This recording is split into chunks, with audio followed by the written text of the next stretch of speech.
അധ്യായം 29 38 മുതൽ 46 വരെയുള്ള വാക്യങ്ങൾ. അനുദിന ബലികൾ. ബലിപീഠത്തിൽ അർപ്പിക്കേണ്ടത് ഇവയാണ്: 1 വയസ്സുള്ള 2 ആട്ടിൻകുട്ടികളെ വീതം എല്ലാ ദിവസവും അർപ്പിക്കണം. ഒന്നിനെ പ്രഭാതത്തിലും മറ്റേതിനെ സായാഹ്നത്തിലുമാണ് അർപ്പിക്കേണ്ടത്.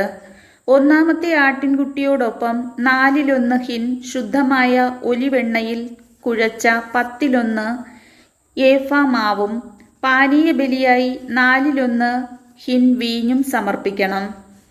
പ്രഭാതത്തിലെന്ന പോലെ സായാഹ്നത്തിൽ രണ്ടാമത്തെ ആട്ടിൻകുട്ടിയെ ധാന്യബലിയോടും പാനീയബലിയോടുമൊത്ത് സുഗന്ധവാഹിയായ ദഹനബലിയായി കർത്താവിന് അർപ്പിക്കണം.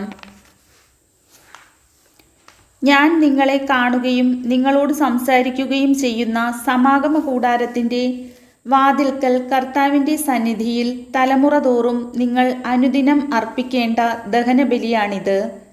അവിടെ വെച്ച് ഞാൻ ഇസ്രായേൽ ജനത്തെ സന്ദർശിക്കും. എൻ്റെ മഹത്വത്താൽ അവിടം വിശുദ്ധീകരിക്കുകയും ചെയ്യും. സമാഗമ കൂടാരവും ബലിപീഠവും ഞാൻ വിശുദ്ധീകരിക്കും. എനിക്ക് പുരോഹിത ശുശ്രൂഷ ചെയ്യുന്നതിനായി അഹറോനെയും പുത്രന്മാരെയും ഞാൻ വിശുദ്ധീകരിക്കും. ഞാൻ ഇസ്രായേൽ ജനത്തിൻ്റെ മധ്യേ വസിക്കും, അവരുടെ ദൈവമായിരിക്കുകയും ചെയ്യും. അവരുടെ ഇടയിൽ വസിക്കാൻ വേണ്ടി അവരെ ഈജിപ്തിൽ നിന്ന് കൊണ്ടുവന്ന അവരുടെ ദൈവമായ കർത്താവ് ഞാനാണെന്ന് അവർ അറിയും. ഞാനാണ് അവരുടെ ദൈവമായ കർത്താവ്. കർത്താവിൻ്റെ വചനം.